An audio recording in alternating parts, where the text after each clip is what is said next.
I don't want to lie. It's a culture here to have a private doctor. It's a culture of all clubs. Nami, masengivula amehlo when I was playing football, I've seen that happening. And then Nami, when I was a coach, then Nami ngathi man, siyadlala nathi man silobe siyadlala man. Ngiyabona nathi funa isithole private doctor. Ngoba manje ikhona muslento.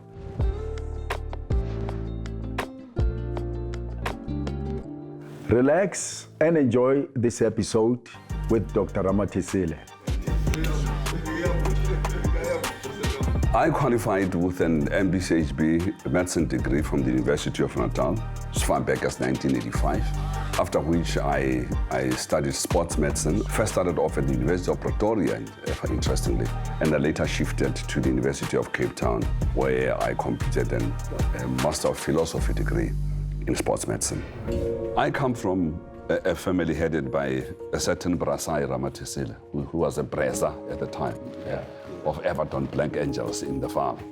So my love for football stems from that. So my home was a clubhouse. Jerseys were washed there, meetings were held there. So when I came to being, football was already part of my life. Fortunately or unfortunately, I was totally useless at the sport. As I grew up, I wanted to get involved in the sport. And this is what drove my visit to a certain Mr. Ephraim Matsilela to his offices in 1987. I walked into his office and I was a newly qualified doctor, 2 years into the profession. And I said, I want to work for your team. And he says, no, I don't have money. I said, no, your man's don't worry. I said to him, I will look after your team free of charge. I will come to training sessions free of charge. I will pay myself to travel to away games. And I'll look after your players in my surgery, which was in Katlehong, and then Cosmos were training at Primrose, just in Germiston. And Jomo said to me, but why would you do this? I said two things. I said, number one, I don't have experience. And I'm going to use your team to gain the experience that I need because I want to be a sports physician. But number two, I believe, and this is 1987, I believe, Mr. Sono, that in our lifetime, South Africa would be readmitted into international football. And when that happens, we are going to have to formulate a national team as a country. And when that happens, I want to be ready to be the team doctor for that team. 100%. And he said, what? One of the things that is critical in choosing a career is ensuring that you do something for which you have a passion. When I was at med school, I was one of those people who, for a derby between Kaizer Chiefs and Orlando Pirates, I would leave medical school on a Friday evening, get into a train from Durban, and travel overnight with my textbook reading, get to Park Station in Johannesburg in the morning, and when I get to Park Station in the morning, put them in my rucksack and move straight to Orlando Stadium. When the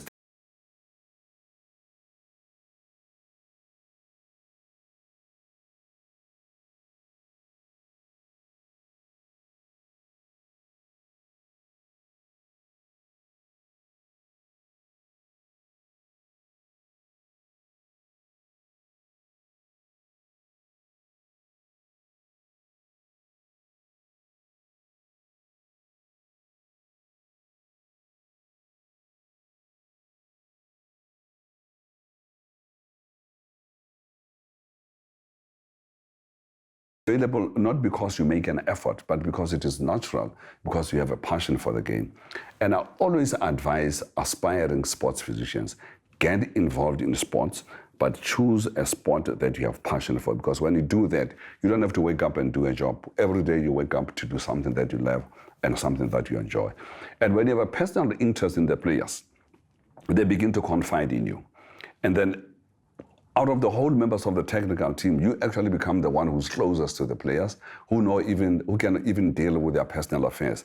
You know, there was a time when I was looking after the parents of Dr. Kumalo, the parents of Lucas Radebe, and the parents of Shoes Mushu, because when they were overseas, they would send money to me and I would look after them, groceries, furniture, and all of those things. We had that kind of relationship, and doctor, Shoes, and all of them, the late Suizem, Daung, Fani Madida. So you develop that kind of relationship. So when you are dealing with the coaches, And sometimes there are things that they don't understand about the player, their mood or whatever. They always refer to the doctor and say, hey, hang on, what are the issues here? Is there anything that I need to know and all of that? So you become a very important member of the technical team. Now, when you talk about Lucas Radebe and the story, now the story goes, we were sitting in one long meeting in December of 1995, trying to put together the squad for the Cup of Nations of 1996, which everybody knows we were hosting. A very long and difficult meeting where very difficult decisions needed to be made.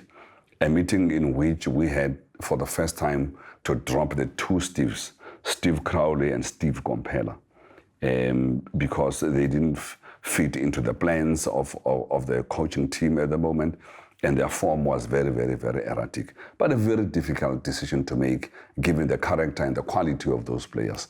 I actually debated for about 45 minutes on whether or not Shoes Michaud should be part of that team, because his form also was very, very erratic. He was playing for Fenerbahce, and he was playing very well in Turkey, but not so well for the national team. And we had to make a decision as to whether we were going to select him or not. But the biggest decision was on Lucas Radebe. Now, Lucas had sustained an injury in April of 1995, an ACL injury, anterior cruciate ligament, which is a ligament that is inside the knee, the two crossing ligaments, usually a career-shattering and career-ending injury. Fortunately, he was in the UK. They looked well after him, underwent an operation, but at the time in December, he had not really played any competitive football. And it was a matter of whether we should take the risk in putting him as part of the squad or not. And my sense at the time, being cautious, was that let's not select him because he's really not played any competitive football. But Joe Masol and Clive Barker were going to hear none of it. They said, on what doctor are you basing this report that you're giving us? I said, no, I had discussions with the team doctor at Leeds United. They said, no, we don't want you to do that. Get onto the plane, go to Leeds United, examine Lucas yourself, and give us a report. And I protested and said, but I can't do that because if I have to go to the UK to watch Lucas playing, it will have to be a match between Leeds United and Manchester United at the time, which was going to play in Elland Road, and I would have to travel during Christmas and go to the UK. I wasn't prepared to sacrifice family time. I wasn't prepared to go there when it was so cold in that part of the world in December. And Clive Barker stood up, and I remember his words very well. And he said, doctor, listen here. Nelson Mandela spent 28 years in prison for this country. You can't just sacrifice one Christmas for your country. Come on, go and do it. And off I went to the UK. And when I got there, Lucas said, don't even examine my knee. Put me in that squad. I want to go there and represent my country. And that's what happened. And this is what I tell youngsters all the time.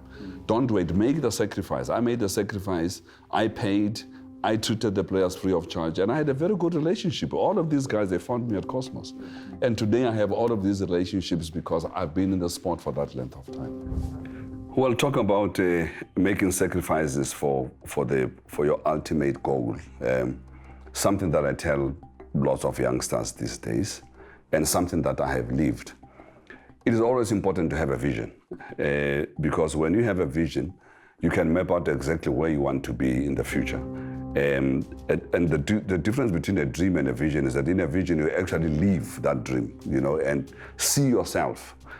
When I was a youngster, I saw myself as a team doctor of a South African national team at the World Cup. When I was a student in 1982, during the Espana 82, which was a World Cup that was hosted by Spain, I and a friend used to import videos. Matches would be played in Europe the day before.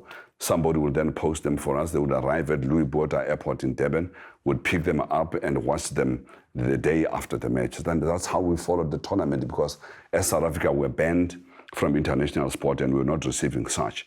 So my interest in football comes from that. And those are some of the sacrifices that I had made in following football. And that developed a dream for me that one day I want to be there, because I could not play the sport. So the only way I could be at the World Cup Stadium as part of the South African team was to be a team doctor. So I married my love for sports and my love for medicine, which is why I went to study sports medicine. But before I studied sports medicine, I needed the experience. I had a vision that South Africa will be readmitted to world football in my lifetime. And this is what I told Mr. Jomasono. And he thought I needed my head examined because this is in 1987, and there was nothing to suggest at that time that we'd have a new dispensation, and after the new dispensation, would then be readmitted into international sport. But I had that vision, and nothing wrong with having a vision, crazy as it might sound. Now, when you have a vision, it gives you two things. It gives you the focus, and it gives you the ability to sacrifice certain things in order for you to achieve that vision. And what are the things that you need to sacrifice? I went to Jomasono, said, I want to work with your team.